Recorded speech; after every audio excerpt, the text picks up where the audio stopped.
Assalamualaikum, salam Jumaat. Terus bersama dengan kami di Malaysia hari ini 11 November 2022. Bertemankan kami berdua di penghulu segala hari. Petri, okey? Itulah dia, diuji pula pagi ini kan. Salam jumpa untuk anda, teruskan memberikan yang terbaik. Walaupun berdepan dengan apa jua situasi dan ujian, memberikan sedekah di hari Jumaat yang permai ini. Dan terus mendapatkan ilmu dalam semua bidang. Kita berdepan dengan isu cuaca.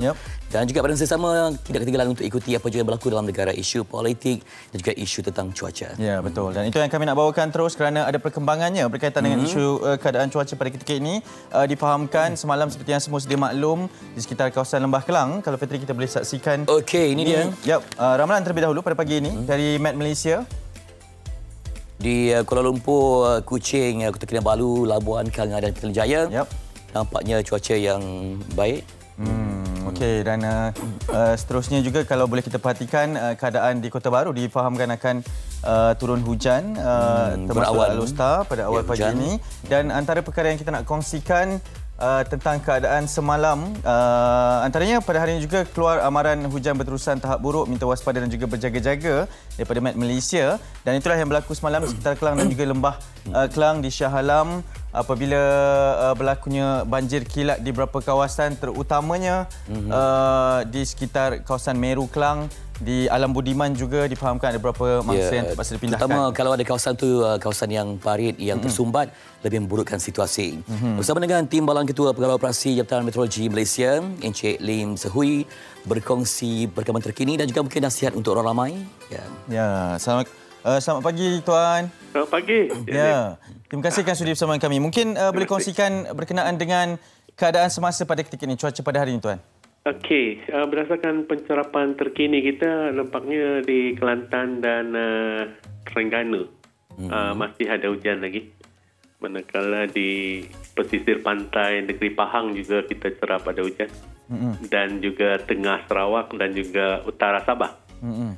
Okey, kita telah keluarkan amaran waspada untuk negeri-negeri pantai timur tadi, Kelantan, Terengganu, Pahang dan juga Johor, yang kita jangka akan tamat pada hari ini.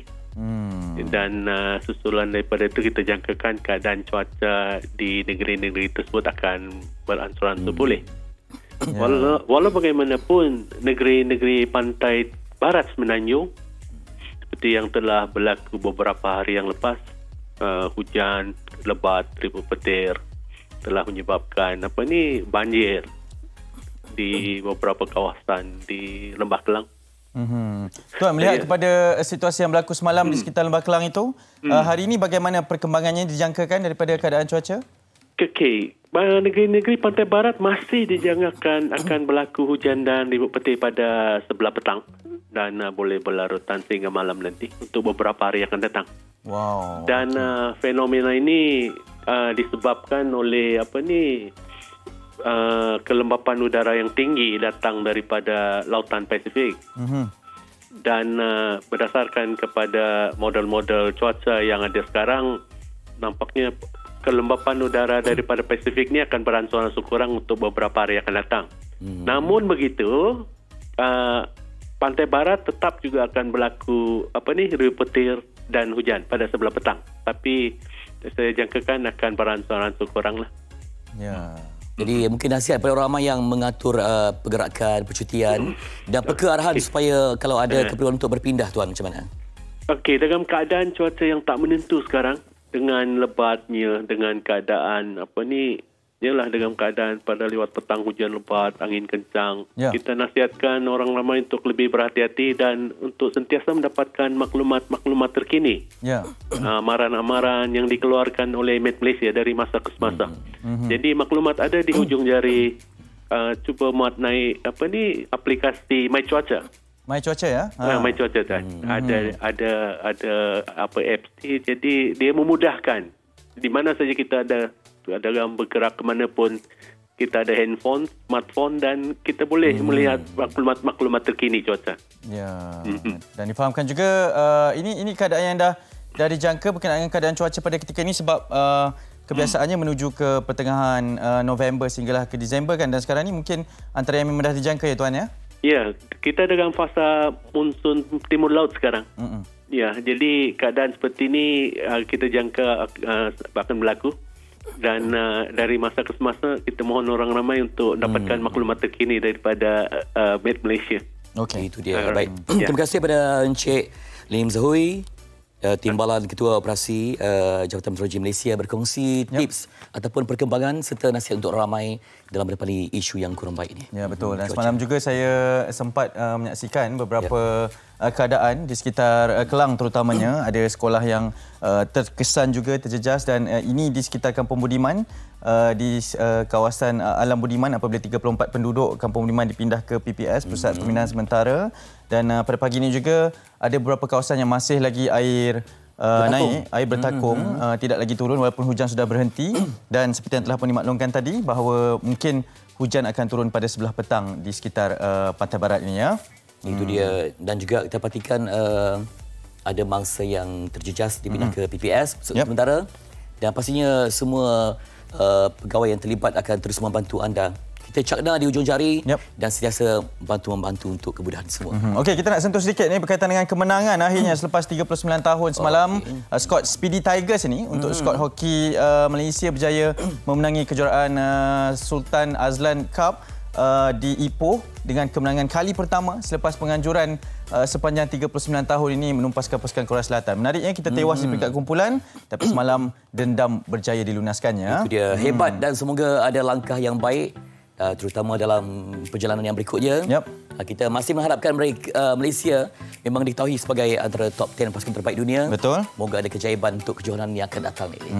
Okey, itu antara kejayaan dan kemenangan lah. Dan sekarang kita nak kongsikan ini berkaitan dengan fenomena gerhana bulan di Malaysia. Ada beberapa negeri yang dapat melihat keajaiban ini secara mata kasarnya dan itu yang akan kita saksikan berkenaan dengan gerhana bulan yang dapat dilihat di Melaka. Okey, ini bertempat di Masjid Cina, Kerubung, Melaka. Program melihat fenomena gerhana bulan penuh, anjuran bersama Jabatan Mufti Negeri Melaka dan Komuniti Peringkat Negeri Melaka dianjurkan. Program ini turut disertai oleh pelajar daripada pelbagai institusi serta orang awam. Sejurus selepas solat asar yang diadakan secara berjemaah, sedikit perkongsian ilmu berkaitan fenomena gerhana diberikan oleh Dr. Haji Kasim Haji Wahali selaku ahli jawatan kuasa melihat anak bulan negeri Melaka. Dengan usaha himpunan komuniti falak, sedikit sebanyak dapat membantu setiap peserta memahami lebih mendalam akan ilmu falak atau astronomi yang mengkaji mengenai asal-usul, pergerakan, saling tindak dan sifat-sifat objek samawi dan alam semesta. Menurut Mufti Kerajaan Negeri Melaka, Datuk Wira Haji Abdul Halim Tawil, majlis melihat fenomena gerhana bulan ini adalah salah satu ilmu falak yang harus diterapkan dalam kehidupan masyarakat. Bagi kita umat Islam, gerhana ini adalah membuktikan tanda-tanda kebesaran Allah dan pada kita ingin menghidupkan budaya sunnah iaitu kita sama-sama menunaikan mendengar khutbah dan nasihat daripada khatib yang kita lantik dan yang kedua untuk kita sama-sama menghidupkannya dengan ibadat sunnah iaitu bersalat gerhana insya-Allah. Dan tujuan kita buat majlis ini ialah untuk memasyarakatkan supaya masyarakat memahami apakah yang sepatutnya dibuat secara organisasi kepada masyarakat kampung, kepada masjid dan sebagainya apabila berlakunya gerhana sama ada gerhana bulan ataupun gerhana matahari. Waktu semakin senja dan gerhana bulan menuju ke muncaknya, tetapi cuaca tidak begitu mengizinkan. Jerapan gerhana bulan penuh di Melaka ini tidak dapat dilakukan kerana hujan lebat serta diliputi awan gelap. Walau bagaimanapun, komuniti falak tetap berusaha untuk melihatnya dengan bantuan simulasi daripada aplikasi ketiga.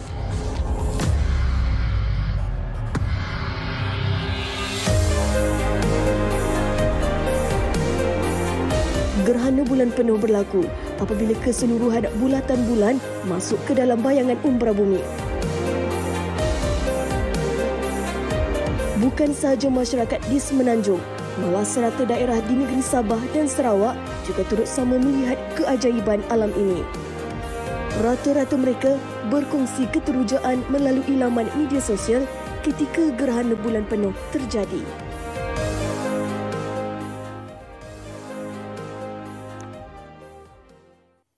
Baik, bukti besaran Allah dan kita tambahkan ilmu di hari Jumaat yang permai ini. Dan di sebalik isu wang, tukar wang asing, apakah yang memberikan impak kepada masyarakat dari segi pendidikan, pelancongan dan sebagainya. Newswan nak berkongsi dalam soal wang bersama dengan pakar di sebalik isu tukar wang asing ini. Silakan. Petri Yahya, kita nak teruskan ini berkaitan dengan soal wang seperti yang telah pun diberitahu oleh Petri, tukaran wang asing, siapa yang terkesan, dan umum mengetahui mungkin kita sentiasa memperlihatkan berkenaan dengan kadar bagaimana pertukaran wang ini berbanding dengan ringgit Malaysia, dan itu yang perlu kita ketahui. Kesannya kepada siapa yang perlu dirasai. Untuk itu kita bersama dengan Dr. Muhammad Khair Afham Muhammad Senan, Pensyarah Kanan Sekolah Perniagaan dan Ekonomi Universiti Putra Malaysia UPM, bersama kita secara panggilan video. Assalamualaikum, selamat pagi Doktor. Assalamualaikum. Waalaikumsalam.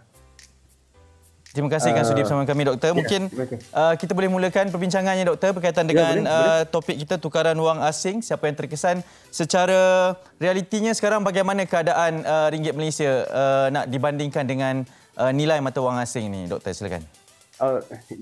Isu tukaran mata wang asing ni dinaikkan atau digembar-gemburkan semenjak 2-3 minggu lepas, di mana kita mencapai taraf tertinggi, aras tertinggi tukaran Malaysia ringgit dan US dollar. Okey. Di mana dia lah yang paling tinggi kita pernah capai pada 4 November baru-baru ni, 4.76 ringgit untuk satu US dollar. Jadi kebetulan pada waktu yang sama ada pilihan raya dan sebagainya, dan dia dijadikan isu sebagai sesuatu yang besar. Dan siapa yang terkesan, kalau saya boleh analogikan dengan inflasi. Inflasi, harga barang naik untuk semua rakyat di Malaysia, tetapi kalau tukaran mata wang asing, dia berbeza-beza mengikut individu yang berbeza. Jika kita eksporter, kita eksport barang keluar, orang akan suka barang kita sebab kita murah. Kalau kita importer dan kita berurusan dengan US dollar, barang kita akan jadi mahal di Malaysia.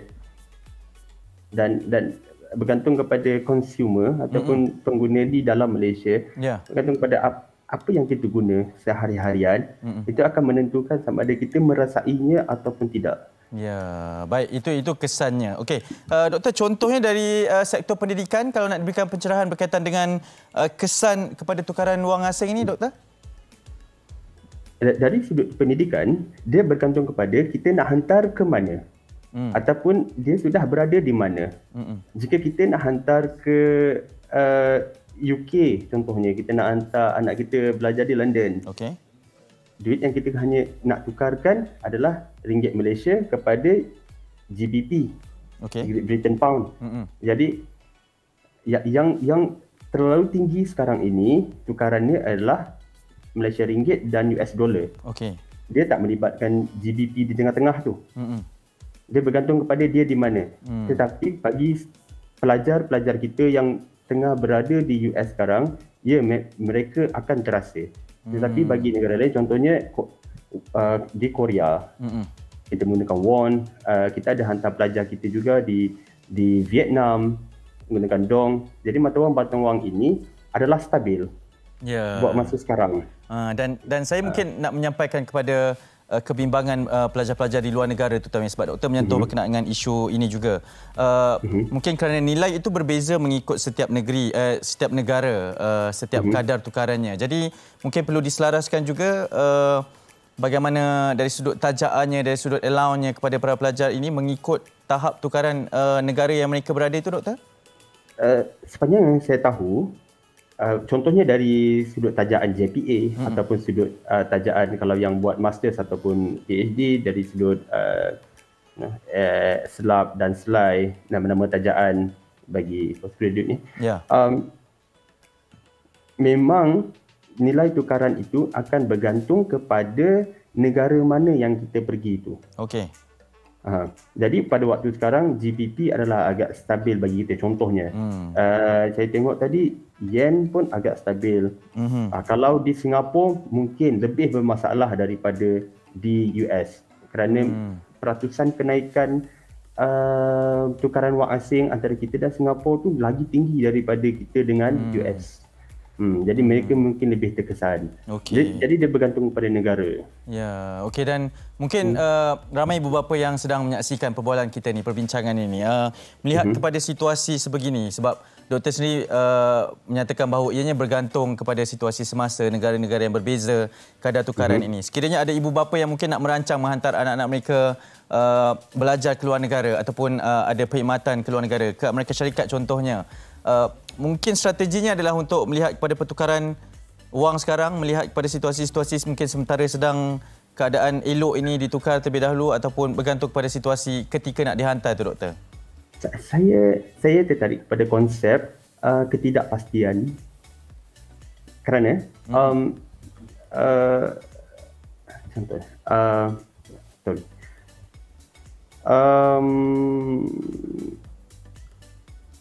kita tak tahu, mungkin yang menaikkan, sebab terlampau banyak faktor yang boleh menaik atau menurunkan tukaran wang asing. Contohnya pelabur asing masuk atau tidak, orang nak demand barang kita atau tidak dari luar, dan kestabilan politik. Jadi terlampau banyak faktor yang untuk disatukan supaya menjadi penentu kepada tukaran wang asing pada hujungnya. Jadi saya selalu bergantung pada faktor ketidakpastian tu. Okey, maksudnya pada masa sekarang. Maksudnya tidak perlu terburu-buru membeli terlebih dahulu ataupun perlu tunggu kepada situasi yang lebih stabil, doktor? Kalau pendapat peribadi dan pendapat teori dari buku, tunggu dan sekurang-kurangnya mengecilkan sebanyak ketidakpastian tu. Sebagai contoh, ketidakstabilan politik pun menjadi satu faktor kepada pergerakan tukaran wang asing. Kalau boleh kita tunggu sampai habis tu pilihan raya, contoh tengok adakah stabil keadaan politik pada waktu itu, kerana ketidakstabilan politik pun akan mengakibatkan pelabur asing nak melabur dalam Malaysia atau tidak, dan dia ada weight, dia ada berat yang diberi kepada pergerakan tukaran wang asing untuk ringgit juga. Jadi selagi boleh, kalau boleh tunggu sampai kita boleh mengecilkan ketidakpastian sekecil mungkin. Ya, dan itu pembacaan yang mungkin perlu diambil maklum oleh semua. Okey, doktor, kita nak kongsikan juga ini kadar pertukaran wang asing pada hari ini 11 November 2022. Kita mungkin boleh mendapatkan sikit pandangan juga daripada doktor pada hari ini. Ada slide yang kami sediakan berkaitan dengan pertukaran ini, dan kalau doktor boleh melihat kepada $1 Amerika Syarikat berbanding dengan ringgit Malaysia adalah pada tahap RM4.64. Dah jatuh sikit, Hanif? Dah jatuh sedikit. Ini bermaksud macam mana pemahaman itu, doktor, banding apa yang doktor cakap tadi 4.72 kan? Ya, 4.76 waktu yang paling tinggi hari itu kan. Okey, macam mana tu, doktor? Saya baca berita pagi tadi, ada spekulasi yang mereka mengatakan pasaran Amerika terlalu optimis. Kerana kenaikan kadar tukaran wang asing ni bukan hanya Malaysia yang rasa, banyak negara lain yang rasa. Kan? Salah satu sebabnya sebab mereka menaikkan kadar interest rate mereka berkali-kali dalam tempoh beberapa bulan ni, sampai 6 kali. Jadi pelabur-pelabur asing, contohnya dari Dubai, dari Malaysia, dari China, mereka keluarkan duit mereka dari negara-negara ni, letak dekat negara-negara macam US ni. Sebab bila apa-apa negara menaikkan interest rate, pelabur dari negara lain akan berminat untuk melabur di negara itu. Tetapi mereka merasakan kenaikan interest rate di US hanyalah sebab untuk mengekang inflasi, bukannya kerana mereka optimis pasal ekonomi mereka. Jadi disebabkan itu, pelabur-pelabur ni yang dah letak duit kat situ, mereka keluarkan sedikit hari ini, berita hari ini pagi tadi. Dan itu antara faktor ketidakpastian antara yang faktor. doktor Tapi saya tak boleh claim yang poin itu satu-satunya faktor yang mempengaruhi pergerakan itu. Okey. Doktor, kebiasaannya bila kita bercerita berkenaan dengan tukaran wang asing ini berbanding ringgit Malaysia adalah atas faktor pelancongan. Kita nak keluar negara. Itu sebabnya antara kalau kita pergi ke bot-bot yang ada currency mata wang tu, kita akan perhatikanlah satu persatu negara mana yang kita nak pergi tu. Sekarang keadaannya sebegini. Bagaimana doktor melihat kepada perkara ini dalam melihat kerancakan ekonomi negara juga, dan dalam masa yang sama nak menasihati orang ramai bahawa ianya perlu dilakukan, dan dalam masa yang sama kita juga perlu sentiasa memantau berkenaan dengan kadar pertukaran wang asing ini dalam aspek pelancongan ni, doktor. Dalam aspek pelancongan, dia konsep dia bagi saya agak lebih kurang sama macam pendidikan. Kita tak pergi berjalan hari ini sebab tukaran wang hari ini, betul? Kalau contoh kalau kita nak pergi Korea lagi 2 bulan, kita decide hari ini. Jadi itu dalam ekonomi yang dia panggil lagging factor. Faktor yang kita dah buat keputusan tu awal dah. So whatever apa-apa pun yang terjadi lagi 2 bulan, contohnya kita buat keputusan tu bulan 9 kita nak pergi Amerika kan, nak jalan-jalan kat New York contohnya. Tapi kita tak tahu pun masa bulan 11 tu ringgit Malaysia dengan dolar Amerika tu naik terlampau tinggi kan. Tapi keputusan tu dah dibuat sebelum. Jadi untuk mengetahui apa kesannya dan sebagainya, dia kena ambil data yang sedikit lambat daripada hari ini ataupun bulan ini. Sebab kalau orang nak pergi berjalan ke Amerika, dia orang tak buat keputusan, mereka tak buat keputusan sekarang. Mereka mesti dah rancang dan sebagainya sebelum tu. Dan saya juga agak optimis dengan lagging factor ini akan menjemput lebih ramai pelancong luar untuk datang ke Malaysia dan berbelanja di Malaysia supaya merancakkan lagi ekonomi. Betul. Pertukaran itu juga yang kita perlukan dari luar negara, alirannya ke dalam negara kita. Doktor, terima kasih banyak kerana sudi bersama kami. Terima kasih banyak. Nanti kita akan hubungi lagi untuk pencerahan yang lebih lanjut. Terima kasih diucapkan kepada Dr. Muhammad Khair Afham Muhammad Senan, pensyarah kanan Sekolah Perniagaan dan Ekonomi UPM bersama kita dalam soal wang, tukaran wang asing, kesannya kepada siapa. Itu antara perkembangan yang dikongsikan. Dan kita nak kongsikan juga setiap hari Jumaat seperti biasa ini berkaitan dengan harga semasa emas dan juga bursa saham di Malaysia. Antara kaunter yang aktif juga akan kami kongsikan di sini. Ini harga emas semasa. Saya percaya ramai sekali yang berminat untuk melihat kepada perkembangan ini. Difahamkan untuk emas 916 22 karat, harga semasa adalah RM270.22, manakala harga emas 999 24 karat RM294.71. Okey, bursa saham yang aktif antara kaunter yang diniagakan pada hari ini juga 5 yang aktif dalam perkembangan kaunter pasaran saham adalah Malaysian Pacific Industries yang terkini nilainya adalah 25.2, manakala Hector Technologies, Hong Leong Financial, Kuala Lumpur Kepong Berhad dan juga PPB Group Berhad antara 5 kaunter yang paling aktif diniagakan pada hari ini 11 November 2022. Semoga ianya memberi manfaat kepada kita semua dalam merancang kepada soal wang yang akan kembawakan setiap hari Jumaat di Malaysia hari ini. Kita nak berteriak seketika, selepas ini saya dan Fitri Yahya akan berkongsi lebih banyak perkembangan di Malaysia hari ini. Jangan ke mana.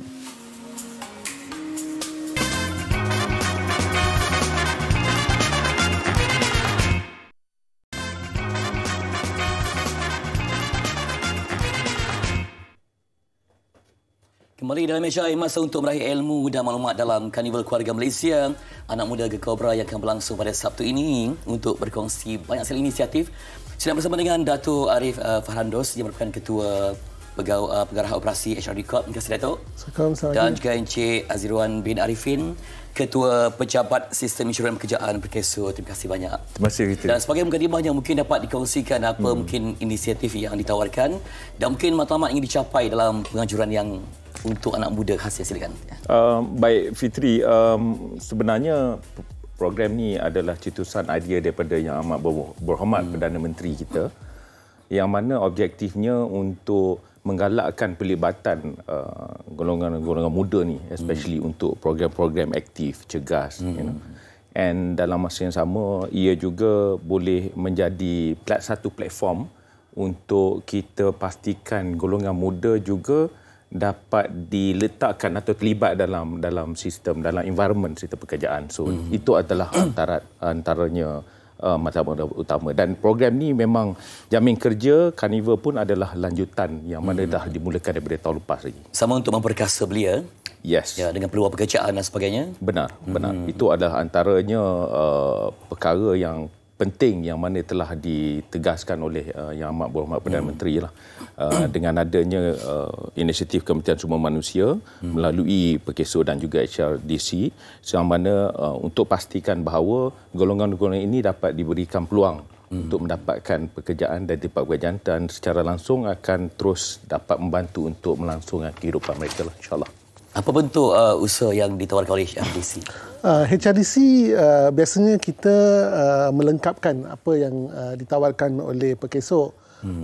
Tugas utama kami adalah untuk memastikan rakyat Malaysia dilengkapkan dengan latihan kemahiran supaya mereka kebolehpasaran mereka di sektor kerja itu dijamin. Kami walaupun di Bera kami fokus kepada orang anak muda, tetapi kami juga mengalu-alukan warga emas dan juga orang kurang upaya. Sebab kami nak pastikan setiap lapisan masyarakat tak ada yang ketinggalan, ya? Tak ada yang ketinggalan. Sebab dalam waktu yang begitu mencabar pada masa kini, kita mesti memastikan bahawa mereka ini diberi peluang untuk mencapai ilmu dan kemahiran yang untuk memastikan kelangsungan hidup mereka dan juga gaya hidup mereka tidak terjejas lah dengan keadaan yang begitu mencabar, bukan saja di Malaysia tapi secara global.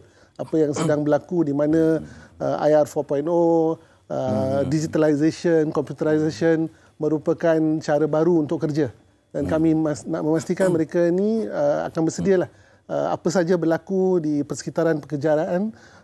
Mereka sudah bersedia, walaupun mereka mungkin berhadapan risiko hilang kerja, mereka sudah bersedia untuk mendapat kerja baru. So pada sentiasa, pada at all times lah mereka bersedia. Ada juga mungkin keperluan untuk reskill, ya, sesuai dengan tuntutan ya, sebab zaman sekarang ni tak cukup untuk satu kemahiran. Kita kena pastikan setiap individu rakyat Malaysia ni mempunyai berbagai kemahiran, supaya mereka menjadi global productive citizen. Multi skill, ya. Multi skill, yes. Program ditawarkan ni mungkin bersifat keluarga, bukannya untuk orang muda tapi rangkuman semuanya. Well, Fitri, sebagaimana yang Datuk Arif ada jelaskan tadi, program ni ya kita sasarkan kepada golongan muda, tapi ini tidak bermakna mereka golongan veteran, tidak boleh turut sama serta. Ada juga jawatan-jawatan yang ditawarkan. Ia juga program ni juga sebenarnya kelangsungan sudah bermula daripada awal tahun lagi. Pelibatan Perkeso dan HRDC dengan golongan-golongan orang asli sudah pun bermula selama berbulan-bulan, dan antaranya kita juga akan bawa orang asli keluar untuk sama-sama melihat peluang-peluang tersebut kalau ada pekerjaan yang sesuai. Tapi saya suka sangat kalau nak kongsikan, ya Fitri, antaranya di Pahang saja, kehilangan pekerjaan nanti dalam tahun ni daripada bulan 1 sampai sekarang nanti melibatkan sejumlah 574 orang. Dan suka untuk saya berkongsi di sini, antara jumlah jawatan kosong yang ada, yang aktif di negeri Pahang sebanyak 11,000, tidak kurang. Jadi banyak sangat peluang ni. And dalam masa yang sama, daripada bulan 1 hinggalah sekarang, kita telah berjaya menempatkan seramai 3,194 orang untuk peluang-peluang pekerjaan. Jadi khas untuk 12 hari bulan ni saja, kita bawakan 15 majikan. Dan 15 majikan ni akan memberi peluang membuka sejumlah 1,761 jawatan kosong, yang mana jawatan-jawatan ini terdiri daripada 15 syarikat. Kalau saya boleh kongsi, Fitri, ya, silakan. Yang akan datang nanti antara nama-nama besar, ini liga-liga utama lah. Genting Malaysia Berhad, Proton, ECRL, Berjaya Hills Resort, Asia Honor Paper Industry Malaysia sedang Berhad. So, jadi datanglah beramai-ramai, rebut peluang ni. And pada hari itu juga, antaranya sebanyak 18% yang kita offerkan gaji lebih daripada 2,000 lah. Jadi kalau kita tengok kat sini, jangan adik-adik ataupun mana-mana masyarakat di Pahang, jangan ingat kalau tak ada diploma, degree, tak ada peluang, you can actually come over. Ambil peluang ni, kita tengok, benarkan kita berbincang, kita bagikan kaunseling, kita betulkan resume dan kita akan buatkan padanan dan then you interview. InsyaAllah probability itu akan tinggi lah. Okey, baik. Komitmen HRDC untuk membina bakat yang cemerlang pada masa depan. Mungkin banyak sekali perancangan yang telah pun diaturkan. Okey.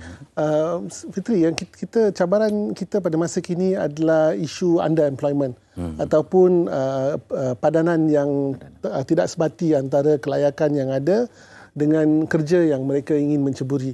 Sebab itu HRD Corp memainkan peranan untuk pastikan mereka diberi nasihat tentang kemahiran yang diperlukan untuk sesuatu jawatan yang diminati, supaya mereka ini tidak mengambil kerja ataupun tidak bekerja secara ataupun menyahut peluang secara terburu-buru dan akhirnya mendapati mereka tidak sesuai untuk kerja itu dan mereka kemudiannya kehilangan kerja. Sebab itu di Carnival di Bera nanti kita akan pastikan ada beberapa career counsellor yang akan memberi nasihat yang diperlukan oleh peserta supaya bila mereka masuk interview nanti mereka tahu apa yang mereka nak minta daripada majikan. Mereka tahu dia punya skala kemasukan itu adalah at the right place, at the right time, at the right position. Sebab kadang ada career anxiety ataupun yang baru grad ni mereka tak nampak kan. Jadi komitmen Perkeso sendiri untuk membantu mereka. Di sini mungkin tempat yang baik sebelum mereka nanti berkembang pada masa depan. Jelas. I think saya echo to whatever yang Datuk Arif mention tadi. Satu isu yang ada sekarang ni daripada segi keperluan kompetensi dengan pekerjaan itu sendiri. Jadi apa yang di sini kita boleh bantu, kita ada anggota di seluruh Malaysia di setiap cawangan yang kita ada. Jadi anggota-anggota ini adalah bertanggungjawab untuk memberi khidmat nasihat, advisory, consulting untuk pastikan bahawa mereka dapat mengenal pasti career-career yang mana padanannya adalah tinggi dengan kompetensi atau kelayakan dan juga kebolehan yang dia ada. Dan dalam masa yang sama, kalau dia tak ada kompetensi skill tu, Datuk Arif akan datang and then akan upskillkan dia orang to make sure that they always meet that requirement. Dan pentingnya, Fitri, sebab jangan fikirkan untuk hari ini dan esok. Fikirkan tentang bagaimanakah career anda untuk 10 tahun akan datang. I think that's more important. So, bila kita ambil tengok approach HRDC dan tengok approach Perkeso, I think if they actually follow through bersama dengan kita, insyaAllah ini akan boleh membantu mereka. Maksud ada plan jangka masa pendek dan panjang. Ya, semoga anda manfaatkan peluang ini di Carnival Gegar Opera yang akan berlangsung pada Sabtu ini. Terima kasih untuk Datuk Arif Farhandos, Ketua Pegawai Operasi HRD Corp, dan Encik Rizwan bin Arifin, Ketua Pejabat Sistem Insyuran Pekerjaan Perkeso, membantu anda untuk kembangkan potensi dan gilap kembali kompetensi, koherensi, communication untuk matlamat yang berkekalan. Nanti banyak lagi peluang untuk meraih ilmu dan pahala di hari Jumaat. Terus bersama kami di MHI.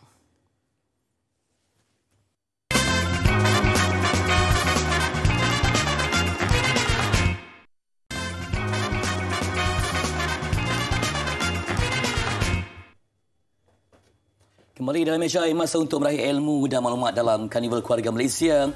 Anak muda Gegar Opera yang akan berlangsung pada Sabtu ini untuk berkongsi banyak sekali inisiatif. Sedang bersama dengan Datuk Arif Farhandos yang merupakan Ketua Pengarah Operasi HRD Corp. Terima kasih, Datuk. Dan juga Encik Azirwan bin Arifin, Ketua Pejabat Sistem Insyuran Pekerjaan Perkeso. Terima kasih banyak. Terima kasih. Dan sebagai mukadimah yang mungkin dapat dikongsikan apa mungkin inisiatif yang ditawarkan dan mungkin matlamat ingin dicapai dalam penganjuran yang untuk anak muda khas, silakan. Baik Fitri, sebenarnya program ni adalah cetusan idea daripada Yang Amat Berhormat Perdana Menteri kita, yang mana objektifnya untuk menggalakkan pelibatan golongan-golongan muda ni, especially untuk program-program aktif, cergas. And dalam masa yang sama, ia juga boleh menjadi satu platform untuk kita pastikan golongan muda juga dapat diletakkan atau terlibat dalam sistem, dalam environment sistem pekerjaan. So itu adalah antaranya matlamat utama. Dan program ni memang jamin kerja Carnival pun adalah lanjutan yang mana dah dimulakan daripada tahun lepas lagi. Sama untuk memperkasa belia. Yes. Ya, dengan peluang pekerjaan dan sebagainya. Benar. Itu adalah antaranya perkara yang penting yang mana telah ditegaskan oleh Yang Amat Berhormat Perdana Menteri lah. Dengan adanya inisiatif Kementerian Sumber Manusia melalui Perkeso dan juga HRDC, yang mana untuk pastikan bahawa golongan-golongan ini dapat diberikan peluang untuk mendapatkan pekerjaan dan tempat pekerjaan, dan secara langsung akan terus dapat membantu untuk melangsungkan kehidupan mereka lah, insyaAllah. Apa bentuk usaha yang ditawarkan oleh HRDC? HRDC biasanya kita melengkapkan apa yang ditawarkan oleh Perkeso. Tugas utama kami adalah untuk memastikan rakyat Malaysia dilengkapkan dengan latihan kemahiran supaya mereka kebolehpasaran mereka di sektor kerja itu dijamin. Kami walaupun di Bera kami fokus kepada orang anak muda, tetapi kami juga mengalu-alukan warga emas dan juga orang kurang upaya. Sebab kami nak pastikan setiap lapisan masyarakat tak ada yang ketinggalan, ya? Tak ada yang ketinggalan, sebab dalam waktu yang begitu mencabar pada masa kini, kita mesti memastikan bahawa mereka ini diberi peluang untuk mencapai ilmu dan kemahiran yang untuk memastikan kelangsungan hidup mereka dan juga gaya hidup mereka tidak terjejas lah dengan keadaan yang begitu mencabar, bukan saja di Malaysia tapi secara global. Apa yang sedang berlaku di mana IR 4.0, digitalization, computerization merupakan cara baru untuk kerja, dan kami nak memastikan mereka ini akan bersedialah apa saja berlaku di persekitaran pekerjaan. Mereka sudah bersedia, walaupun mereka mungkin berhadapan risiko hilang kerja, mereka sudah bersedia untuk mendapat kerja baru. So pada sentiasa, pada at all times lah mereka bersedia. Ada juga mungkin keperluan untuk reskill, ya, sesuai dengan tuntutan semasa. Sebab zaman sekarang ni tak cukup untuk satu kemahiran. Kita kena pastikan setiap individu rakyat Malaysia ni mempunyai berbagai kemahiran, supaya mereka menjadi global productive citizen. Multi skill, ya. Multi skill, yes. Program yang ditawarkan ni mungkin bersifat keluarga, bukan hanya untuk orang muda tapi rangkuman semuanya. Well, Fitri, sebagaimana yang Datuk Arif ada jelaskan tadi, program ni ya kita sasarkan kepada golongan muda, tapi ini tidak bermakna mereka golongan veteran, tidak boleh turut sama serta. Ada juga jawatan-jawatan yang ditawarkan.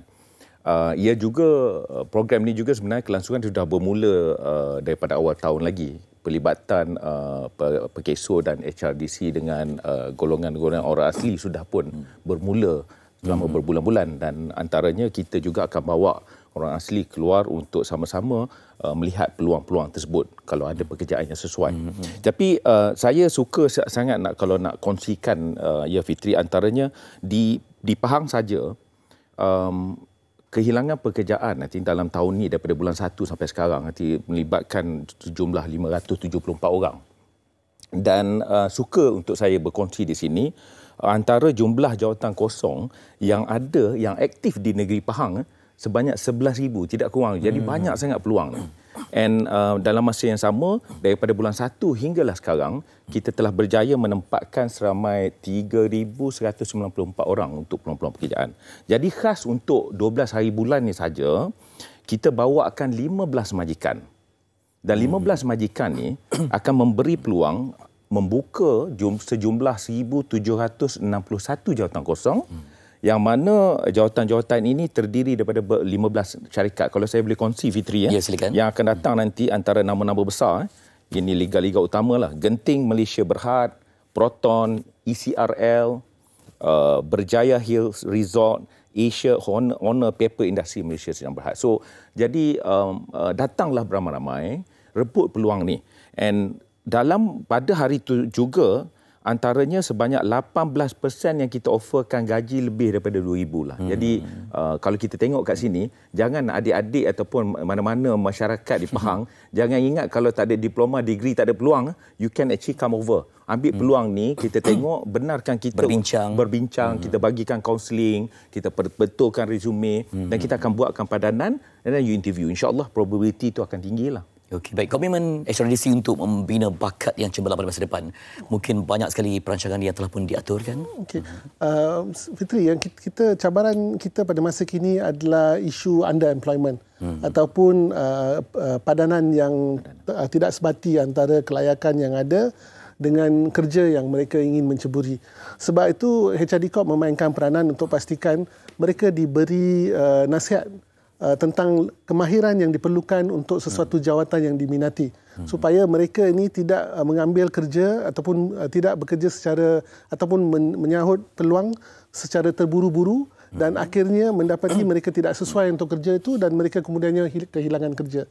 Sebab itu di Carnival di Bera nanti kita akan pastikan ada beberapa career counselor yang akan memberi nasihat yang diperlukan oleh peserta supaya bila mereka masuk interview nanti mereka tahu apa yang mereka nak minta daripada majikan. Mereka tahu dia punya skala kemasukan itu adalah at the right place, at the right time, at the right position. Sebab kadang ada career anxiety ataupun yang baru grad ni mereka tak nampak kan. Jadi komitmen Perkeso sendiri untuk membantu mereka. Di sini mungkin tempat yang baik sebelum mereka nanti berkembang pada masa depan. Jelas. I think saya echo tu whatever yang Datuk Arif mention tadi.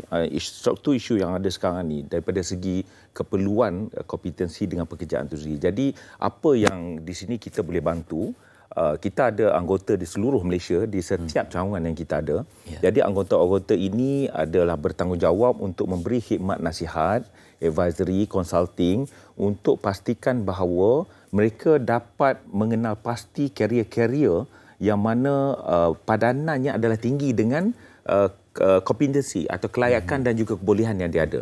Dan dalam masa yang sama, kalau dia tak ada kompetensi skill tu, Datuk Arif akan datang and then akan upskillkan dia orang to make sure that they always meet that requirement. Dan pentingnya, Fitri, sebab jangan fikirkan untuk hari ini dan esok. Fikirkan tentang bagaimanakah career anda untuk 10 tahun akan datang. That's more important. So, bila kita ambil tengok approach HRDC dan tengok approach Perkeso, I think if they actually follow through bersama dengan kita, insyaAllah ini akan boleh membantu mereka. Maksud ada plan jangka masa pendek dan panjang. Ya, semoga anda manfaatkan peluang ini di Carnival Gegabra yang akan berlangsung pada Sabtu ini. Terima kasih untuk Datuk Arif Farhan Ros, Ketua Pegawai Operasi HRD Corp, dan Encik Rizwan bin Arifin, Ketua Pejabat Sistem Insyuran Pekerjaan Perkeso, membantu anda untuk kembangkan potensi dan gilap kembali kompetensi, koherensi, communication untuk matlamat yang berkekalan. Nanti banyak lagi peluang untuk meraih ilmu dan pahala di hari Jumaat. Terus bersama kami di MHI.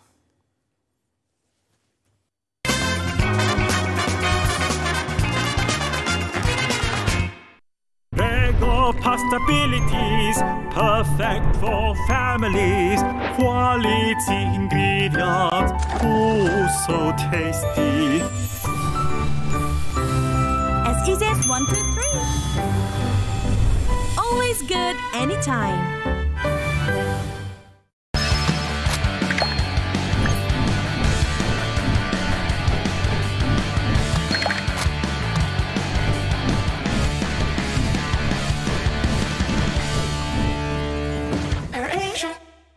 Kini anda mampu melihat jenama anda di kaca TV. Kembangkan perniagaan anda dan bawanya lebih jauh menerusi penyelesaian pemasaran yang efektif dengan harga berpatutan. Ketahui caranya di Expo Omnia Advantage 2023, di mana pakar media kami akan membina kempen pemasaran yang direka khas untuk anda bagi mencapai pelanggan sasaran anda dengan penjimatan sehingga 80%. Hasilnya, pembangunan perniagaan yang teguh dan paling utama, pulangan pelaburan yang kukuh. Daftar sekarang di omniaadvantage.com. Fiza, betul ke warna mempengaruhi personaliti diri? Warna-warni hidupku Isnin nanti. Berbagai menu masakan kampung kami bawakan kepada anda pada Selasa. Apa punca kenderaan terbakar? Perkongsiannya Rabu. Ketahui bahaya penyakit darah tinggi pada Khamis. Berhias untuk suami, bergaya untuk isteri, hikayat perkahwinan Jumaat nanti. Halwa maskat, halwa, macam-macam jenis halwa dan juga wajik kami bawakan kepada anda manisan orang dahulu pada Sabtu. Semuanya di WHI TV3. Wanita hari ini. Terasa kecewa jugalah tapi nak bantu keluarga kan. Tanggungjawab banyak. Anak kecil-kecil lagi. Terpaksa mengharapkan orang, mengharapkan adik-adik, minta bantuan, minta apa semua. Kadang-kadang orang ada cakap dengan saya, kau ni tak ngerti penat ke? Dari pagi kau keluar rumah sampai ke petang. Kau buat kerja ke? Kalau saya tak kerja, macam mana dengan keluarga saya? kasih sayang, penguat semangat untuk menempuh kehidupan. After my father meninggal dunia, bila dia duduk kat rumah satu orang, macam depressed lah. Baru kita realise bila kita telefon dia, cakap, dia akan berulang-ulang tanya. Medium tanah kita kena ambil kira. Kalau kita nak tanam, kita pilihlah sayur-sayur ataupun pokok yang mudah ditanam. Mungkin ada yang tanya sangai itu macam mana. Sangai biasanya kita goreng tanpa minyak. Siap dah resepi kita, ayam Maharani. Selamat mencuba.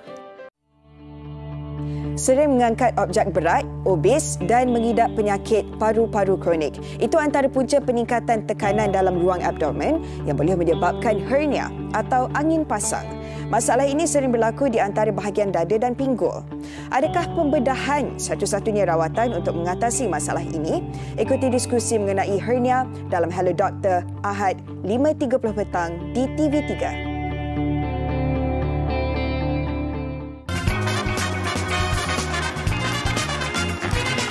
Okey, kembali bersama kami di Malaysia hari ini. Kita nak teruskan lebih banyak perkongsian ilmu pada hari Jumaat yang mulia ini. Untuk itu kita nak berbicara berkenaan dengan Madat, Taman Ibadah untuk kanak-kanak juga.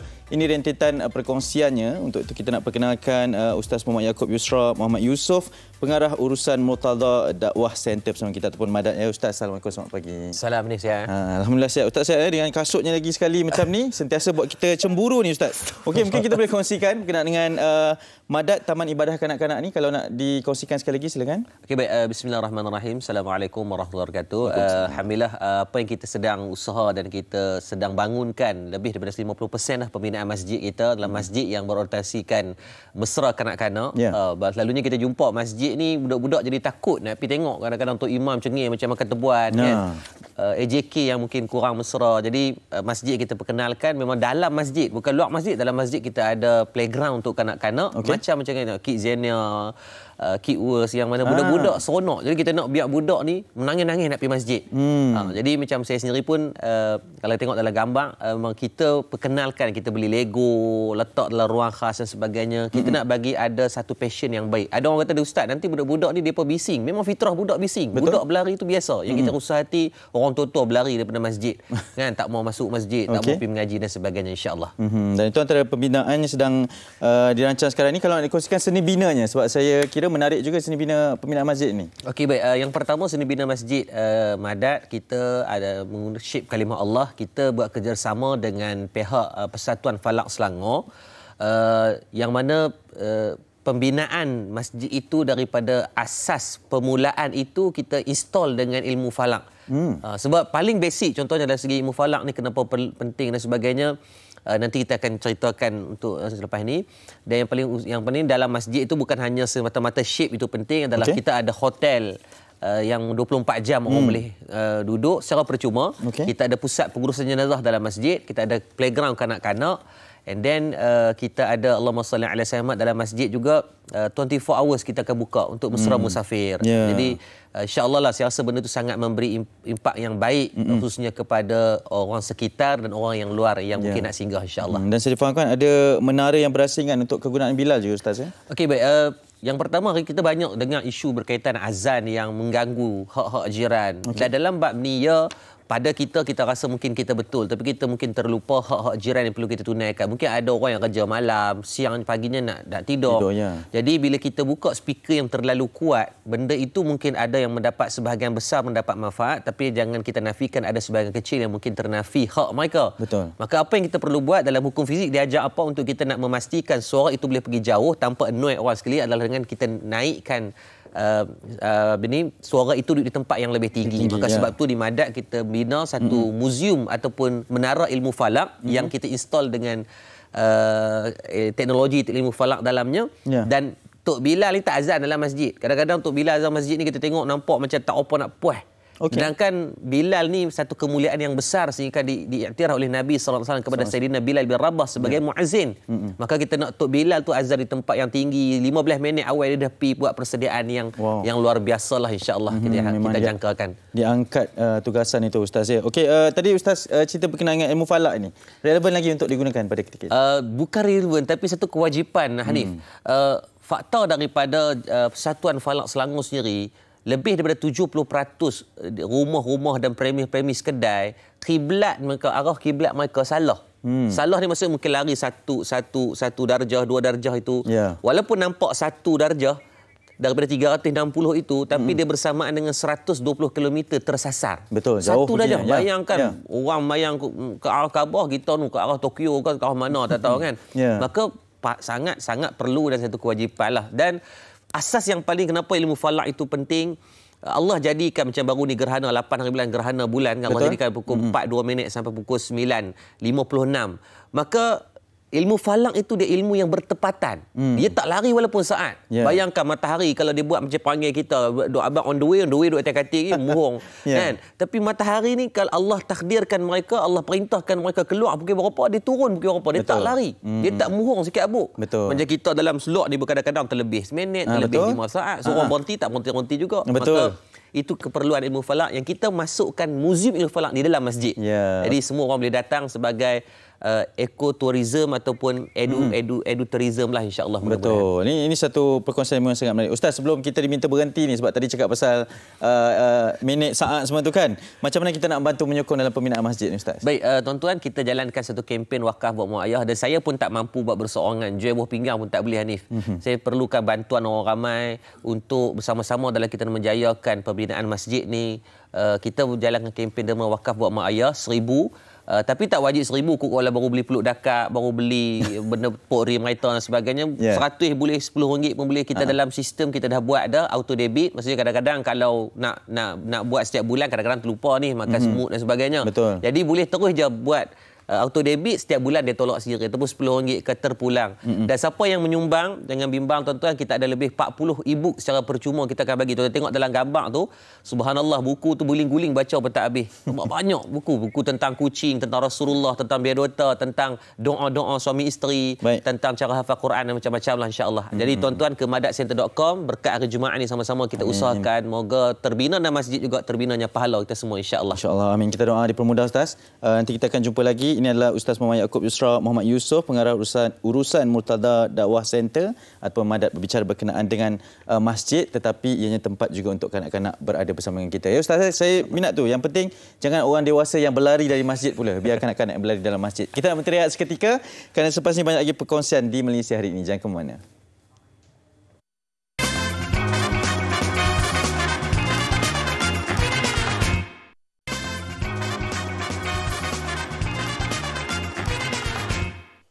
Baik, Jumaat yang berkah dipenuhi dengan sesama insan untuk bersedekah berinfak. Nak bincang tentang bantuan 3 negara Muslim sejuk untuk yang terkesan di Syria, Palestin dan juga Yaman. Saya bersama dengan Cik Muhammad Luqmanul Hakim Muhammad Rizwan yang merupakan pengerusi Pertubuhan Peduli Islam Malaysia. Assalamualaikum. Waalaikumsalam warahmatullahi. Baik, tadi saya sebutkan tentang konflik yang berlaku di Syria, di Yaman, di Palestin yang belum ada kesudahannya. Jadi ketika musim sejuk, lebih banyak tragedi yang tragis melanda. Jadi mungkin dapat dirungkaikan sebagai mukadimahnya. Baik, insya-Allah. Pertama sekali kita kena faham yang keadaan yang menimpa mereka ini bukan sesuatu yang mereka minta. Ini sesuatu yang Allah uji mereka dalam keadaan sebelum ini mereka memiliki kediaman, memiliki keluarga, tetapi hampir daripada keseluruhan apa yang mereka miliki sudah ditarik dan diuji oleh Allah Subhanahu Wa Taala. Dalam keadaan sebelum ini mereka ada kediaman, hari ini terpaksa tinggal di kemah-kemah yang setebal kain kanvas. Sebelum ini mereka ada selimut yang cukup selesa untuk digunakan, hari ini mereka hanya mengharapkan bantuan daripada orang ramai. Sebelum ini ada pemanas yang kita kata cukup baik untuk digunakan, hari ini mereka tidak ada apa-apa. Kalau tiada bantuan kita kata bahan bakar sebagai contoh, selimut, baju sejuk, kemungkinan mereka terpaksa berhadapan dengan kesejukan dalam keadaan mungkin terpaksa menumpang di rumah orang lain dan sebagainya. Ini sesuatu yang pada saya sesuatu yang sukar digambarkan. Ketika kita pergi, hanya tangisan yang kita dengar kerana sukar untuk digambarkan dengan kata-kata, tetapi sesuatu yang cukup berat untuk mereka tanggung sendirian, insya-Allah. Baik, isu kemanusiaan ini kadang-kadang ada seperti pasang surutnya. Betul. Sekejap diwawarkan, kemudian dipandang sepi. Jadi bagaimana untuk kita didik masyarakat supaya ini adalah tanggungjawab kita sebagai insan dunia yang perlu berjuang untuk sama-sama membantu mereka yang kadang-kadang terlindung oleh berita palsu barat ataupun bias yang berlaku di negara yang seperti ini? Betul. Pertama sekali kita kena faham yang berita ini kadang-kadang pasang surut lah. Tetapi kesengsaraan yang mereka hadapi sebenarnya makin lama adalah makin teruk berbanding dengan sebelumnya. Dan kita kena faham bahawa tanggungjawab dan untuk meraihkan mereka, menyantuni mereka, itu adalah tanggungjawab kita. Kerana mereka adalah saudara kita, mereka tidak memohon untuk menjadi seperti mana yang mereka jadi pada hari ini. Dan ketika mana kita melihat setiap tahun kita pergi, kadang-kadang ada peruntukan yang dah ditarik balik. Kadang-kadang kita dengar bagaimana anak-anak kecil yang kehilangan, ibu-ibu yang kehilangan anak kecil. Bagaimana kita tahu bagaimana tanpa bantuan mereka terpaksa berlapar berhari-hari. Jadi ini sesuatu realiti yang bukan mereka minta dan bukan daripada kesalahan mereka pun, tetapi sebagai satu tanggungjawab kita sebagai orang yang beriman, orang Islam, insan, kita santuni mereka, kita cuba untuk jadikan dengan berkongsi itu bukan sekadar membahagiakan mereka, membahagiakan kita juga. Itu kita punya tanggungjawab yang kita rasakan bahawa melalui kesakitan yang berpanjangan ini seharusnya empati kita juga berterusan dan berpanjangan, insyaAllah. Itu dia antara semangat ukhuwah sesama ummah.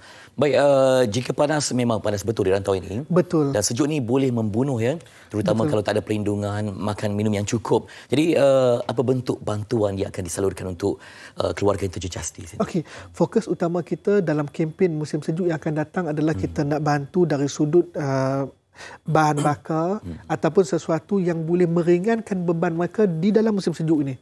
Kita ada beberapa item yang kita cuba untuk agihkan, tetapi apapun kita melihat kepada bagaimana situasi keluarga tersebut. Contohnya kita kata kem-kem ini banyak daripada mereka yang kekurangan makanan, mereka dah ada bahan bakar, maka makananlah yang kita akan utamakan. Ada sebahagian daripada mereka yang belum ada bahan bakar, belum ada alat pemanas itu sendiri ataupun sudah rosak daripada sumbangan tahun lepas. Jadi kita akan berikan. Jadi insya-Allah apa sahaja kita kata kekangan bagi mereka untuk menghadapi musim sejuk ini, itulah fokus utama kita insya-Allah pada kempen musim sejuk yang akan datang. Sebab ia perlu berterusan, ya. Dia berterusan. Ni kawasan ada yang terkepung. Sungguh. Ada yang mungkin inilah dengan isu pendidikan yang butuh huruf lagi. Bermaksud ini satu gerakan yang amat kita perlukan. Jadi apa cara untuk menyumbang kepada mereka di sini? Baik, insya-Allah kalau kita tengok di Kaca TV, kita sediakan pertama sekali nombor akaun untuk kita sama-sama berkongsi, yang mana kita khususkan ini adalah untuk bantuan yang akan kita salurkan di 3 negara ini. Selain daripada itu, kita juga sediakan nombor telefon, website kita yang mana boleh hubungi kami. Kalau kata nak menyumbang secara bulanan boleh, kalau kata nak berikan sumbangan kita kata dalam pelbagai cara kita sediakan, dan insya-Allah boleh tanya kalau kata mahukan sebarang maklumat tambahan dan sebagainya, insya-Allah, ataupun boleh layari website kita, yang mana website kita sediakan segala maklumat, insya-Allah, yang mencukupi untuk kita mengenali situasi, insya-Allah. Jadi di hari Jumaat ini mungkin ada yang tergerak hati untuk membantu, ya. InsyaAllah. InsyaAllah ini banyak sekali saluran untuk anda sumbangkan demi umat yang terjejas di Syria, di Yaman dan juga di Palestin. Terima kasih untuk Cik Luman Hakim yang tampil untuk memberikan penjelasan dan juga untuk mengajak anda untuk berinfak demi ummah yang diuji dengan kesengsaraan. Seperti kita akan banyak lagi kongsikan untuk anda, terus bersama kami di MHI untuk info yang pelbagai. Terima kasih banyak berkongsi. Terima kasih. InsyaAllah. Tuan dengan siapa sebelum?